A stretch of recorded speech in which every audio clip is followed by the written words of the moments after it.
The Supreme Court just upheld Tennessee's ban on gender-affirming care for trans youth.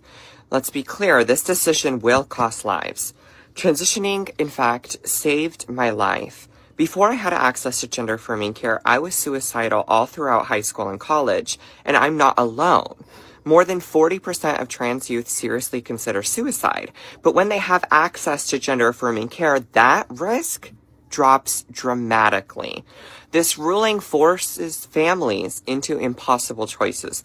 They may have to flee their state, split up their families, go into debt just to keep their kids alive. The court didn't just fail us, it chose cruelty. It gave politicians the power to override doctors, families, and trans youth themselves. It betrayed every child who needed protection, and it turned its back when it mattered the most. But we are not powerless. Support mutual aid and fundraisers for families forced to relocate. Donate to orgs funding gender-affirming care, such as Trans Lifeline and Point of Pride. Call your representatives, push for federal protections, demand sanctuary policies in your states, speak out, show up, share your stories because they are powerful. Help us drown out the hate with truth. Every single trans child watching, I know that this hurts. But I want to remind you that you're not a burden. There's nothing wrong with you. You are sacred, you are powerful, you are loved, and you are perfect just as you are. If they're perfect just as they are, why are they changing who they are? Okay, never mind. I think it's fair to say that I disagree with this ideology wholeheartedly. It is a move. It is a let us create man in our own image. Let us create a God in our own image that supports this idea. And it's not only anti-family, but it's actually anti-life. And I don't think people really fully think about it in that regard. Like, why is every policy that a particular political party promotes one that extinguishes life, whether it be in the womb, whether it be changing and transforming and mutilating and deforming in the early developmental years, doing away with those who have lived a long life and putting them out of putting them literally out to pasture? Why is that? Why is this party always on the side of exterminating life? Why is that? Why is it? You can say whatever you want to say about Republicans and conservatives, fine. But we don't have policies that are literally doing those things. It just seems wild. Let's go. 10 years old. I use they, them pronouns, and I am transgender non-binary. What point do I go from being someone you protect to someone who is a threat? Not based on my heart or any of my actions, but just based on my genitalia and your ignorant ideas of what you think who I am means. I deserve to age without fear that the bathroom and change space that allows me to feel safe and at peace will be taken from me. I deserve to become an adult that has freedom to use a change room I need. I deserve this right now and for my future. I urge council to allow all transgender people access the bathrooms and change rooms they need, because when trans adults thrive, trans kids survive. Here we have one of the biggest cases of the Supreme Court term so far. In this decision, a 6-3 decision along party lines, the justices affirmed a Tennessee law that bans gender-affirming care for minors. The focus of this case is medication used to transition. This was banned by the state of Tennessee, but then it was challenged by the families of minors who were transitioning using this medication. They said, hey, other minors who are using this same medicine for different purposes still have access to it. They argued that this was a violation of the Equal Protection Clause. But today, the High Court disagreed. Chief Justice John Roberts wrote the majority opinion, and he said, look, this case, it carries with it the weight of fierce scientific and policy debates about the safety and the efficacy of medical treatments in this evolving field. But in the dissent, where the 3 liberal justices all dissented, Justice Sonia Sotomayor wrote that she believes this decision abandons transgender children and their families to political whims. She said, quote, "In sadness, I dissent." Now we'll be watching to see the impact that this decision has on other laws that target transgender individuals. Decision on the fate of a law that restricts access to hormone therapy and other health care for minors going through a gender transition. The High Court just now allowing a Tennessee law that bars such gender-affirming care to stand. This is the very first time the court has directly considered a law like this restricting this type of health care, and now could pave the way for other laws in other states impacting this type of transition-related care for minors.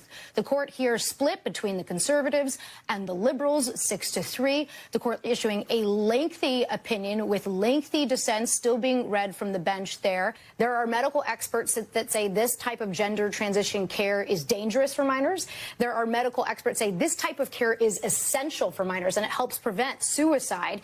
We don't get to decide those types of policy debates. They should be left up to the states. That's what the court is saying. Exactly right. And I'm just going to say, I think it's kind of interesting that it's possible somebody might want to delete themselves, but all of the negatives that come from allegedly transitioning a boy to a girl or a girl to a boy, those don't matter. There's possible down the road this person might try to delete themselves. And again, I just want you to listen to this. This is madness. This is man shaking their fist at God. We know better. I know better than you do, God. I know better. And I know that I should be this or whatever. And, you know, when you heard that young child reading that, reading their proposition, you know that you had to ask yourself, like, who would have thought of this at 10? Would I ever have thought of this at 10 years old? Would I ever have thought of this at 20, for crying out loud? 30? No, most of us would never have thought of this. But this 10-year-old is thinking like that. You have to realize that this is an adult that is pushing, grooming, shaping this poor child's mind to think like that. This is not for children. This is for adults to feel like they've accomplished something. This is sad.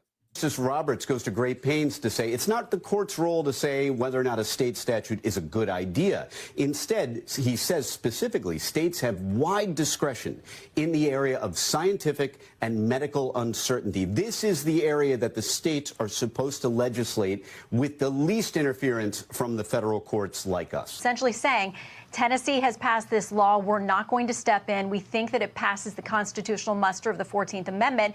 So Tennessee can continue under this law to ban specific treatments that are trans-related for minors. And the other states out there, 20 plus of them, who have these laws, will also take great reassurance that the court is signing off on what they've done. And for the Supreme Court justices, I encourage them to talk to their kids, their grandkids, their nieces and nephews, because I'll bet if they really sit down and ask them, do you know trans kids around you? Do you have any non-binary friends? They're going to say yes. And they're going to say that this is part of the beautiful rainbow of human beings everywhere. This is what I don't get. If being trans was a choice, why on earth would someone choose to be a woman in a patriarchal world? Let's be honest. Being a woman in the world means facing higher rates of violence, discrimination, lower pay, fewer opportunities, and less safety, to name but a few. If someone was assigned male at birth with all the privilege that can bring, more respect, more safety, more voice, more power, need I go on? Would they choose to give that up? Because it's not a choice. It's about living truthfully. It's about survival. It's about being seen even when the world doesn't want to look. I'm going to stop for a second. No, that's not the case. If you put all men in their particular situation and they have to vie against men and compete against men for power and position, all that kind of stuff like that, there's still going to be men that don't and don't rise to the top. There's still going to be some. But if you take those ones that don't rise to the top and you put them in female spaces, there's a much better chance that they're going to be able to dominate. This woman is thinking, I guess she's trying to think rationally, but ma'am, these men's minds are broken. These people's minds are reprobate and they want to dominate. One, they hate women. I'll say that out loud. They hate women. The true misogynist is the man that wants to take over female sports. The true misogynist is the man that wants to take over female spaces and make them subservient to them. That's the true misogynist, not the patriarchy, not just men that are out there doing their life and living life. No, that's not the patriarchy. The patriarchy is, or the true misogynist is one that wants to take over and dominate women. That's the true misogynist. Let's go. Being trans isn't about giving something up. It's about finally claiming who you are. Taking dominion over women.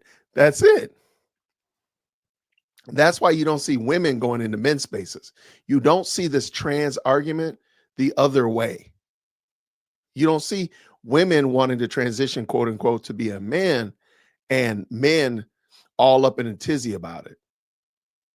You rarely even hear them say male spaces, right? You don't do that, but you always hear it the other way. Men going into female spaces, quote unquote. And that's where the problem is. Why? Because you have a man in a woman's changing room. You have a man taking females' positions on the podium in a sporting event. That's why. And we know this. The problem is this, what I just said is not new. You already knew this. Before I had transitioned, I had like a piece missing to me and it just didn't feel right. And I was nervous to tell my parents. Being trans would mean you were born the gender that you don't feel like in your heart. Just now, a month ago, started hormone blockers to prevent his menstruation cycle and breast development, which would cause a lot of havoc mentally. Can you show me what the blocker looks like that's implanted? First, show me in your arm. Where is it? It's right there. Right there? Can I feel it? Mm-hmm. Do people ever wonder if you're too young to know if you're trans? Yeah, and like, are they too young to know that they're cis? Olivia said she was transgender from the age of 4 until 5, and we allowed her to wear whatever she wanted, but she didn't socially transition until she was 5 years old. A lot of people think that it must be a copycat situation where the younger one's just mimicking the older one, which makes sense, which is why we also hesitated in terms of jumping into another social transition. But this is who she is, and this is where we are. I reacted to Olivia transitioning like most older siblings would, which is kind of... So 2 kids in the same family transitioning from girl to boy. I guess the other one is boy to girl. Okay. And then that happened naturally. There was no external forces that impugn upon that child, these children, to cause them to want to think that way, that they were born in the wrong body or not in line with what they think in their heart. Okay. And it's like, but really?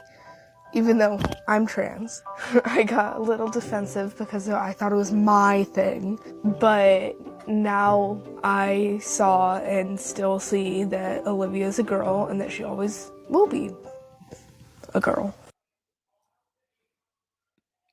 Isn't it interesting that that girl, the bigger one, said, I thought this was my thing.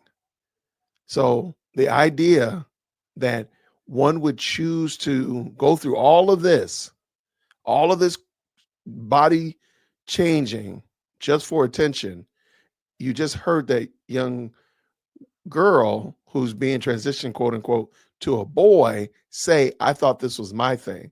And then my younger sibling decided that they wanted to be a part of it as well. What do you think? Down in the comments, let me know. Let's keep this conversation going. This is a very dicey subject, and I'm praying for these young people, because at the end of the day, they are shaking their fist at God, saying that they know better whom they should be than who God made them to be. And that's a scary place to be. I want to hear what you think down in the comments. Let me know. I really appreciate y'all. Thank you so much for your support. And until next time, everybody, grace and peace.